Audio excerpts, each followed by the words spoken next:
Hey, folks, welcome to Affiliate Nerd Out. I am your nerderator, Dustin Howes. Spreading that good word about affiliate marketing. You're going to find me every Tuesday and Thursday right here on LinkedIn Live or YouTube Live at 12:15 Pacific time. So please smash that subscribe button and set it on your calendar to be here. My nerd guest of the day, Marshall Nyman. Is that correct? That is correct. CEO, owner, founder of how do you pronounce it? NYMO&Co. NYMO&Co. Love it. A great agency in this industry. Thanks for joining me and welcome to the Nerdatorium there, Marshall. Of course. Thanks for having me on. Excited to be here. Awesome. I'm going to drop a link to Marshall's LinkedIn profile in the chat. If you would like to join us for a little live Q&A, please drop anything in the chat box that you would like. If you got any questions for us today. Our question of the day, what does your coupon strategy look like? We're going to be talking all about coupon sites and the lack thereof in our programs. And I would love to hear what your coupon strategy is out there. But without further ado here, Marshall, who are you? Hey, Marshall Nyman. I'm founder and CEO of NYMO&Co. Started the agency about 6.5 years ago and went full-time about a year ago. We help brands who are just getting started in their early phase either launch an affiliate program or basically reevaluate their program, get the right partners in there so they can have a content-based approach. I also am the host of the Performance Marketing Spotlight podcast we do about the space. Beautiful. Spotlight, what do you do on that podcast? So we interview people from the industry. It's an opportunity for them to share their experience, what they've been doing and where they're currently at, and an opportunity to maybe drive some connections and partners through their audience. Good to go. I am still waiting for my invite in the mail. I can't believe I have not been invited to this yet, and I'm going to make it awkward. I already invited you, and I said we were going to get it going a couple of weeks. So we'll definitely make that happen. But yeah, we'll have you on for sure. I'm just messing with you. I know. Everybody's busy, man. Doing this thing twice a week was a miserable choice by myself. So I get it. Like we've got clients, we've got busy work to do. So I'm going to drop a link to Marshall in the chat along with the question of the day there. So please join us. If you would like to be in Marshall's seat, go to dustinhouse.com/nerd and join me as a guest. So let's go over your company name here, Marshall. NYMO&Co. What's the name origin? How'd this get started? Yeah, it's actually pretty simple. I mean, the business just originally started as Marshall Nyman Consulting like 6.5 years ago, and I just didn't think anything about it. And then about 3 years ago, when things started to feel a little bit more serious, I was like, I need a real name, and I'm not good at coming up with that kind of stuff. So I was telling my wife, like, what are we going to do? And she was like, how about NYMO? And it's part of my last name, NY for Nyman. And then my first initial is M. My wife's first initial is O. So it's part of our names. And then our children are Mila, or Oriana, and Morty. So they both have an M or an O. So it's just kind of like a combination of our family and our names. And so it's just a real representation of us. Awesome. Love to hear that story. I've had two guests in the last couple of weeks, Sarah Bundy and oh my gosh, Jennifer. I can't. Such an idiot. This is live. Both of them started 20 years ago and had their own companies. They started with the same name and have stuck with it. You think you're going to last 20 years with this name? Think so. I mean, I'm pretty happy with it. You know, I feel like it fits us, and it's not like something that's so big and so long that maybe you don't want to stick with that. So hopefully it sticks around. Awesome. All right. Well, tell us about what you're doing out there and who you're servicing right now. Yeah, so we're focusing on early stage brands, usually around starting at that 2 to 5 million in e-commerce revenue, up to about 50 million. And so a lot of these brands that we work with, as I mentioned, they have no affiliate program. They don't know much about the affiliate channel, but maybe another e-commerce owner said, hey, it's something you should look into. Or Okay. maybe they have a program, it just kind of sat there, nothing's really happened, or they worked with the wrong partner and it never really got off the ground. So we're working with those types of brands, and we're looking to help them build a high value affiliate program with the right partners in place so they can really help drive brand awareness, and get new customers in the door. So we do that by having a content focused approach. And then, we'll talk probably a little bit more about the coupon strategy, but we want to try to minimize those to partners that have strong traffic and that actually have like a strategy in place, instead of just saying like, I have coupon partners in my publisher. It's like, hey, these two publishers are coupon publishers. They're driving traffic this way. They're promoting us this way. This is the partnership. Maybe they're helping driving better conversion or better AOV. There's some sort of like partnership there. It's not just like, hey, they're sitting in our program and there's a bunch of them. Gotcha. Okay. And any particular niches or verticals that you're focused on, or can you do SaaS and retail? What are you guys looking for as far as we customers go? we really like to stick to DTC e-commerce side of things with a physical product. That really is where our strength is. So really anything bedding, home, outdoor, luggage, backpack, phone Oh, case. I mean, pretty much any product that you could come across, we've worked with. And that's really our specialty. Nothing in like the financial industry or in the service-based industry. okay, good. So products that people can be influencers for. Sounds like Exactly. great. And we look Well, for products that are interesting to people, because at the end of the day, like if you're looking for a publisher to promote a product, it's got to be interesting for them. So we look for stuff that stands out. And that's why we like working with these early stage brands, because sometimes people just don't know about these cool products that exist. yeah, I would. I've always wanted to get a baseball client. I'm such a baseball nerd, and I've never mixed those worlds up. And I've always wanted it just on a bucket list. Looks like Kristen Big Time Evans jumping into the box. So excited to hear Marshall's insights. Beautiful.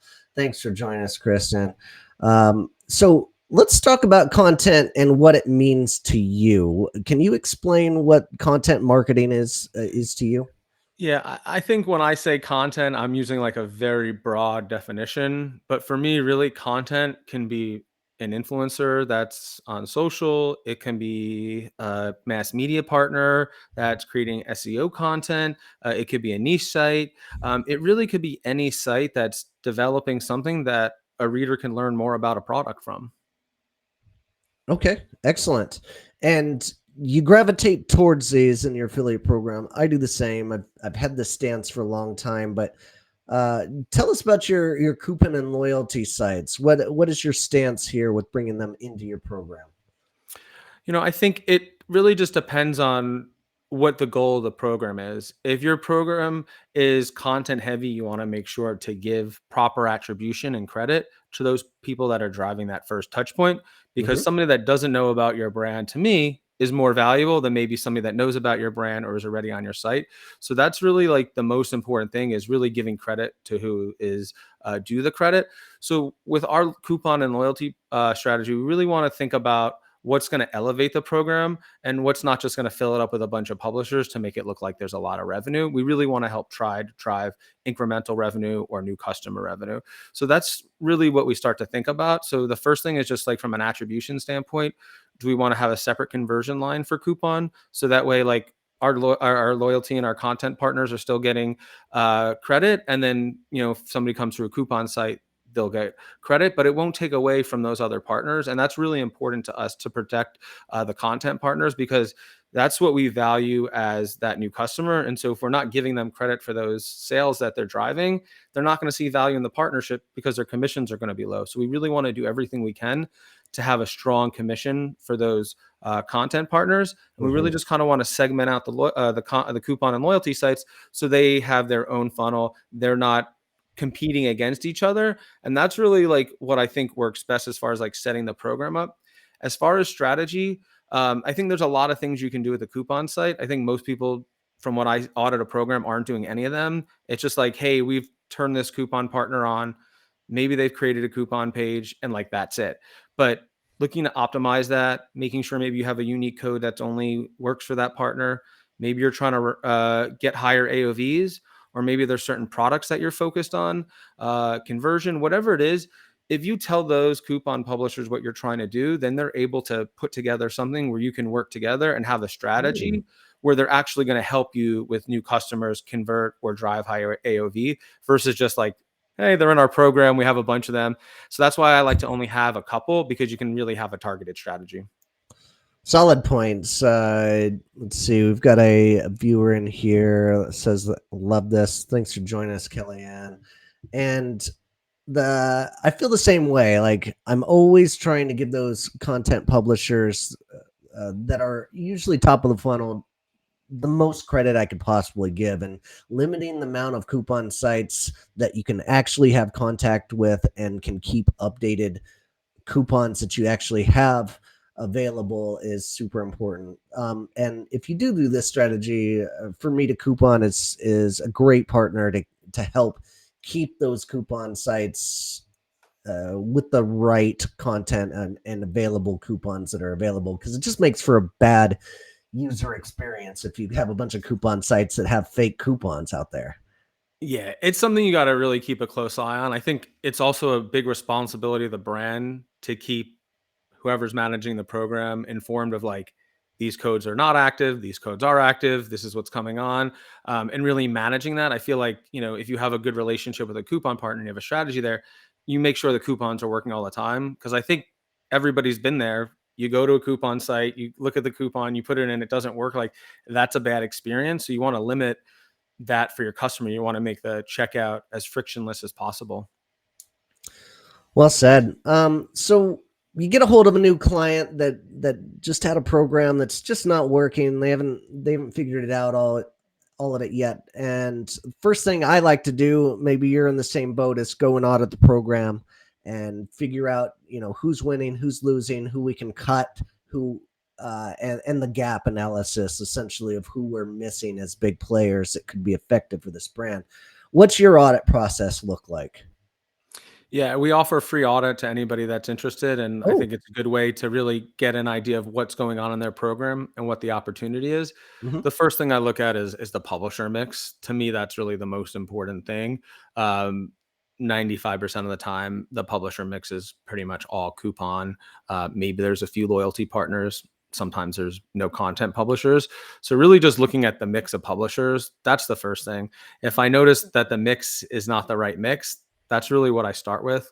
Then based on those partners, I'll usually go and look if trademark bidding is going on. Mm. If anything that shouldn't be is happening, that it is, because that's always speaks to people very quickly. Like, I got on a call with somebody like a month ago, and we were talking about his program, and he was showing me all the revenue, and then he pulled up Skimlinks as the number one partner in there, and then we kind of dived a little bit deeper, and it was like, okay, well, it's all coupon. It's not that much of other stuff that you think. So I think, like, trying to just dive into like the partners is the most important thing. Start to look at like the revenue. It's like I like to look at the conversion rate. That to me tells me, like, if the content sites are having trouble convert, then maybe it's not going to be a strong content program. So like looking for like little signs that this would be a good fit for us for the type of approach that we have. Yeah, there are some affiliate networks out there. One you mentioned, I don't like dropping a bunch of names here, but they can be notorious for being in your program, and when you audit them and you see that their conversion rate is in the 20s, like you automatically know what's going on. And that trademark bidding is rampant and they cloak it behind a secondary affiliate in that network. That can be a little bit of a testy way about doing things and a bad start to a relationship. But hopefully you're working with sub affiliate networks that'll actually do something about it, and you can get responses from them and trim the bad affiliates that are doing the trademark bidding. So you get in, you do the audit, and once you do the audit, what's going to be your first step here in making this client actually work towards the content strategy that you put in place? Yeah, so if we're moving forward and we're now auditing the program for the second time, we're really trying to understand like what the goal of the customer is, of the brand, and is it to have a content-based program? Is it to drive as much revenue as possible? Really understanding that, and then we kind of go and act. So most of the time, people want to get away from just having too much coupon to having a more content-based approach. So the first thing that we'll usually do is look at which publishers we want to clean up. So just going through each publisher, deciding who's a fit, who's not a fit, removing anybody that's not a fit, and then starting to evaluate everybody's commissions right off the bat. A lot of times there's no grouping or buckets set up in a lot of the platforms when we jump in there. So we'll build out those different groups and buckets so that way, your loyalty partners are getting the right commission, your content partners are getting the right commission, and just starting to kind of get everything cleaned up. We definitely want to like rebuild the program too, so that way it's like looking really sharp for when a publisher takes a look at the brand. A lot of great photos, a lot of great information. So that way when someone comes, it's easy for them to say, hey, I want to promote this. But if it's something that we want to continue to maybe have some coupon on the program, we'll consider maybe setting up that separate conversion line. It's just really, I think the beginning is when you really want to understand like what the brand is looking for, what their goals are, and then you kind of start to back in on like, okay, this is how we can deliver on what you're looking for based on those goals. Okay.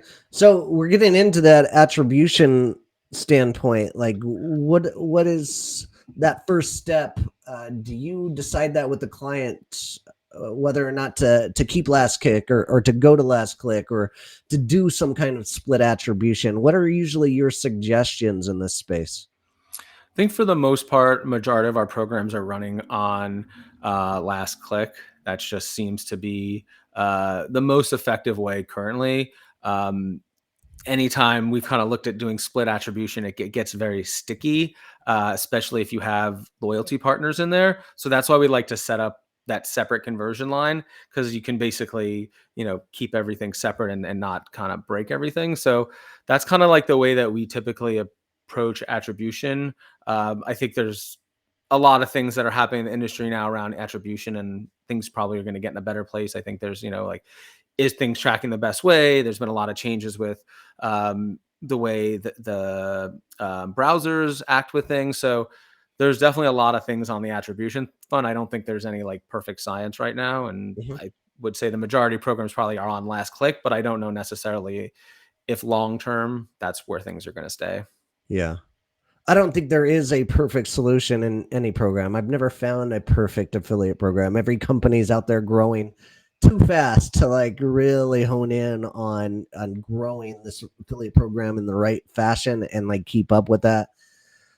It's just too difficult. So um, going into the conversion lines a little bit deeper, what are you looking to change with the company that might not already be there? Like, what are some of those common misconceptions that a company might have that you need to quickly arrange or fix for them?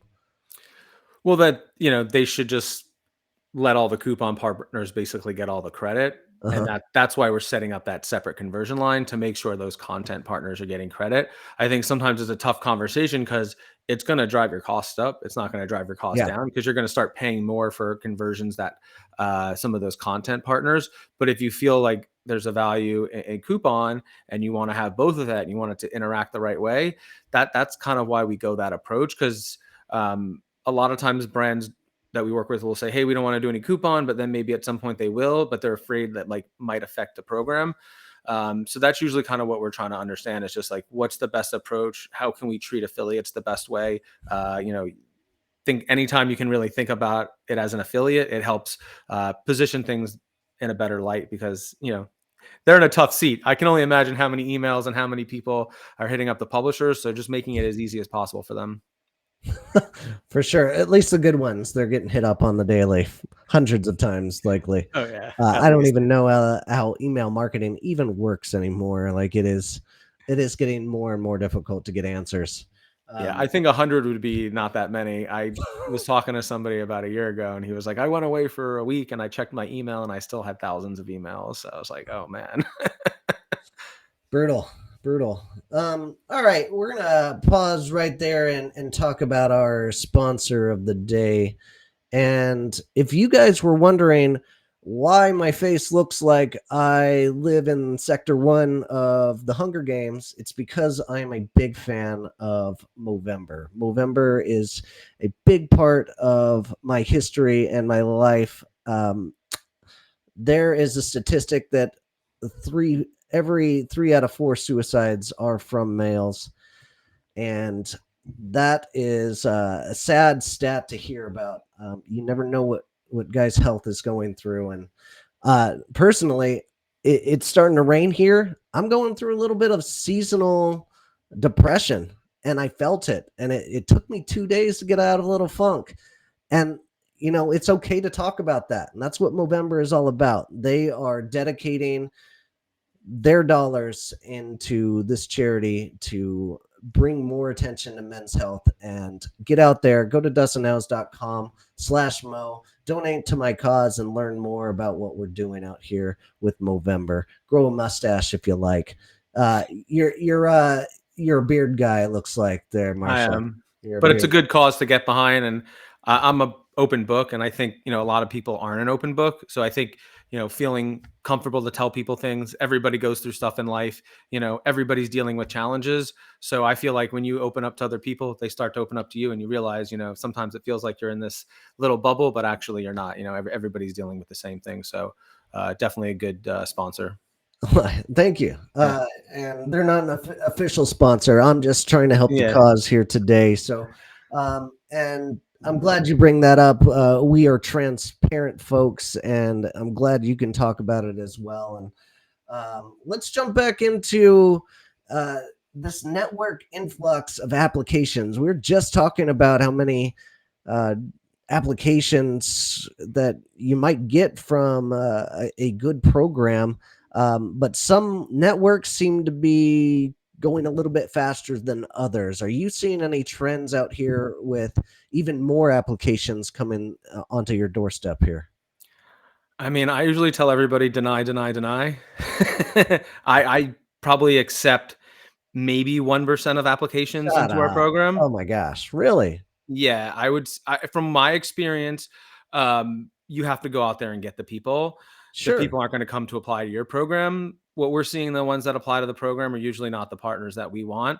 The ones that we want, we have to go and have a dialogue with them, email, LinkedIn, conferences, whatever it is, and that's usually what can kinda get the things moving. But, like, yeah, sometimes there are good publishers that apply to the program, but I would say we probably get, like, in some programs, like 5 applications a day, and most of those we're probably denying. And sometimes we get, over a course of a week, a crazy amount. And sometimes you'll see somebody apply to one program, and then you'll check the next one, and the next one, the next one. He's like, okay, they've applied to every single program. Like, For sure. they didn't take their time to actually, like, see if I'm a fit for their brand. So um I think also with the affiliate world, like, there's obviously fraud. And so when people apply, it automatically, like, puts me in, like, a little bit of a defense mode. Like, what are you looking for us? Like, usually it's like we have to hunt you down. So if you want to work with us very badly, it always, like, makes me a little nervous.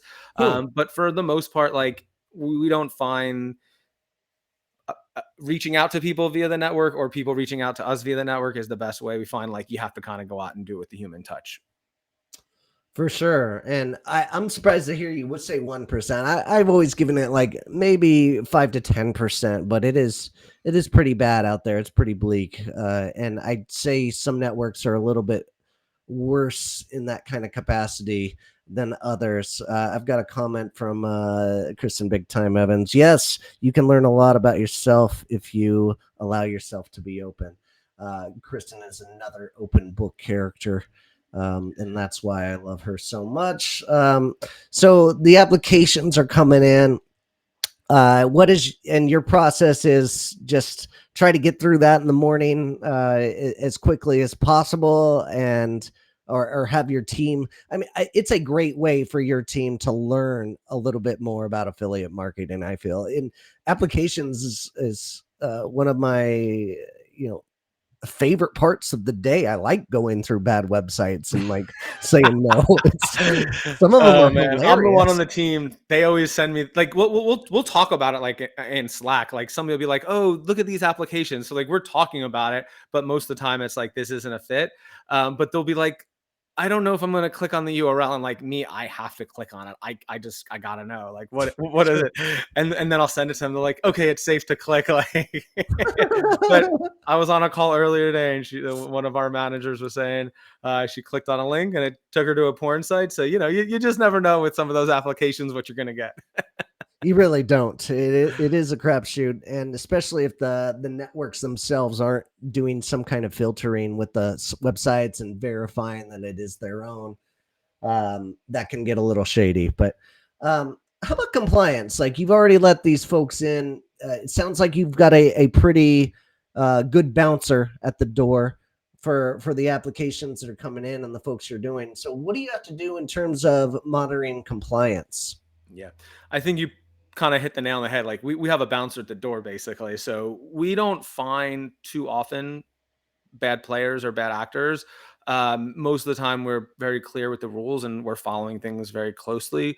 One, if there's a way to monitor paid search compliance via the network, we're definitely setting that up so we can see if the terms that are the brands are being used by any publishers, and then just monitoring any of the publishers that are in the program over time, and just making sure that they're following the rules.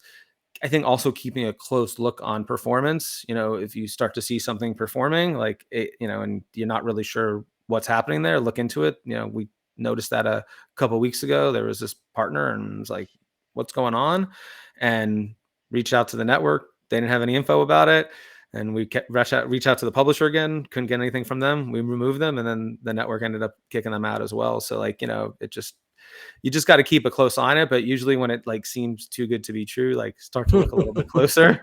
For It's happened sure. to all of us. Like there's definitely fraud, and sometimes publishers that aren't following the rules. But that's part of an affiliate manager's job is to keep a close eye on that. For sure, absolutely. And as far as the compliance goes, any trends that you're seeing out there right now that is every once in a while I'll come across a case where I've never seen this before. Like, how are they doing this kind of thing? I literally just got off a call and we were just talking about it, and it was Oh like yeah? it was the one that I was talking about that we just figured out a few weeks ago. But basically, like what they were doing is they were using a fake credit card and Yeah. making a fake order, and it was just going to like wherever, they just put in an address, and then they were getting commissions on the sales, and nobody was noticing anything about the orders, and then they're collecting the commissions. And I hadn't seen anything like that where they're using like a fake credit card, and they're like noticed that there were some fake orders all of a sudden, and we noticed something was up too, and kind of figured out what was going on. So that was like the first time I've seen something specifically like that. Usually it's like, if somebody's like direct linking or something like that to the site, that's usually what I come across most often. Yeah. Okay. Be on the lookout. Those kinds of trends pop up until they're broken by either the networks or the word gets out on the street. Um, yeah, Yeah, if you cookie have a stuff. bad actor, definitely tell the network and let the publisher team there handle it, because no reason to have that person on the network. Absolutely. All right. Any other trends that you're seeing out there that you think is a good trend for the affiliate marketing world? I mean, obviously, there's a big push towards content. I think everybody's trying to dive into that. I think that's not as much as a new trend, but it's definitely a trend. I think one thing that everybody's talking a lot about is tracking, and Mm, is their tracking working properly? Is attribution the way it should be? So I think maybe not as much as a trend, but more just something that people are looking at and trying to figure out like how to best move forward with, is definitely tracking. And we talked a little bit about that earlier on kind of, how to for best sure. handle that. I think better attribution and deeper looks into data is definitely trending. It's getting more commonplace for smaller companies to be paying attention to earlier on than it used to be. So you got a great point there. About the future of affiliate. What are you seeing? What's next for us? So like, you kind of turn your head and look back in time, and then you kind of turn forward and look ahead in time. And it's like crazy just to see where the industry is today. Yeah. I remember when you couldn't get any budget and people didn't Yeah. want to work in affiliate, and it was the last channel to even like people to even look at. Hmm. Now it's looked at in a different light, and it's definitely one of like the top marketing channels that people are running. So I think the future is bright. I think it's only going to continue to grow. I think the really great thing about affiliate is, even though we call it the affiliate marketing channel, at the end of the day, it's really a means to run marketing on a performance basis. And so as you see TikTok and other types of platforms become popular, um, it becomes part of affiliate. So it's not like, oh, there's a new trend, we're not going to be able to leverage it through affiliate. Like if there's a new content platform or a new way for creators to drive engagement, like those people can still be affiliates. We're seeing other marketing channels, email, social, paid search, be run on an affiliate basis, paid media as well. So like you can really do everything through affiliate, and it's just becoming like a beast. So I just continue seeing it to grow, and maybe it just becomes a way that like we run all our marketing. It's not like it's just the affiliate channel. It's like affiliate is marketing, and so we want to run paid search or social on a performance basis. We can. Okay. Great. Great. All right. It's time for you to defend your post. So let's get in here and talk about you and Goofy. Oh wow! I thought you were gonna throw something tough at me. I I was hanging mean, out with Goofy last night. were you okay? Yeah. During that time off, it's okay to get a little goofy. Uh, First off, dad jokes always allowed on this show, and totally acceptable. Took time off Disney with my two girls, had a blast. It was nice turnout, a special family time. Um, but the statement here is, if you haven't taken enough time off this year, you owe it to yourself to take time. Now, defend yourself here. Like, what's a good amount of time to be taking off through the year as your own business owner? Because it's tough to get away from that computer for a week. I'm glad you asked this question because it's actually something I'm like really passionate about. I think where we are today, pre-pandemic, it's shifted a lot. I think the affiliate industry was ahead of how people worked beforehand. Mm-hmm. So I think there was a little bit more flexibility and a little bit more ease with things in our space, but I didn't notice it as much. But like, I think people should take as much time as they need. We have that philosophy at NYMO. When somebody just came on the second week they were working, they needed to take off to go on a trip. It's fine.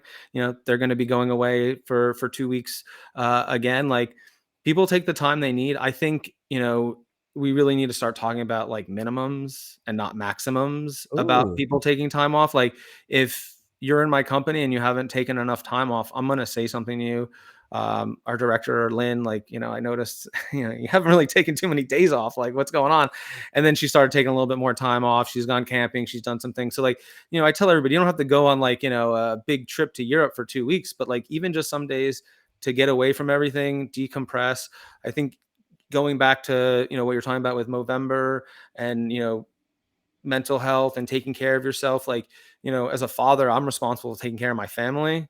Got to take care of myself so I can take care of my family. So I think whatever you need to do for yourself, you got to know what that is and be able to take that time away. Going on vacations for me, traveling the world is really important.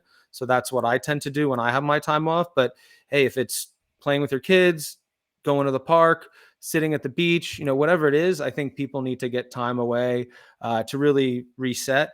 I think one of my philosophies has always just been let the people do the work. And I got in a big debate a couple of weeks ago with another agency owner who's like, well, I don't want to just let my employees take out as much time as they want. I was like, I trust my employees. I was like, if they want to take as much time as they can, because I hired the people that I trust. And so like take the time. And I think, if you're pulling people away from the things that are important to them, like their family, a wedding, or like whatever, maybe somebody's going through something, you need to be there for them. Like, why should a business pull those people away? Like those are the times where you can really become a much stronger partner by allowing your employees to really know that like you're there for them. It's not just talk. So yeah, I think if you haven't taken significant time off this year, definitely take some time. Don't just wait for the holidays. That's not really like, to me, like, when people take time off, you got to get away from everything, decompress, and reset. Absolutely. It looks like Kristen likes your philosophy: minimums, not maximums, for time off. That's so I figured smart. she would. Yeah, yeah. She is an extremely hard worker herself, and she needs to take off more time for herself. But she gets to tailor concerts and and has a good time. Great message there, Marshall. Really appreciate and love the spin off of your date with Goofy there. Mhm. How do people connect with you? LinkedIn is probably where I'm most active. You can find me there, Marshall Nyman, or you can look up our business, NYMO&Co, and give our page a follow. Fantastic. I wish I would have segmented this better, but my lesson of the day is absolutely uh minimums, not maximums. Like I feel like I don't take I let myself go on the weekends, and maybe I do 2 or 3 hours before kids wake up in the morning on weekends. But maybe I don't need to be doing that every single day. You bring up some really good points there. I'm going to take that home. Um, Thank you for that. Yeah. Next Going on week, paternity leave kind of told me that you can take a step back and yeah, things will be okay. Like I had to be away for a month to deal with my family. I came back, the business was still good. So, you force yourself to do it, you realize it's okay. that's what happens when you hire good people. Then you give them the time off. They're going to have your back when you need to take that rest. So that's awesome to hear. My guest next week, Tom Rathbone and Jessica Bishop, coming to join me. I won't be hosting the Jessica Bishop episode. Kristen Evans is going to be in here in a new segment called "That's What She Said" of Affiliate Nerd Out. So join us on Tuesday and Thursday at 12:15 for those episodes. And if you would like my affiliate manager checklist, go to dustinhouse.com, and it's over there ish. It's this QR code above Marshall's head here, dustinhouse.com/checklist. Perfect. Thank you. All right. And that does it for today's episode. Thanks for joining me, Marshall. Appreciate your time and your insight. And for all those out there, keep on recruiting. We'll see you Thanks for the time. Appreciate it. later.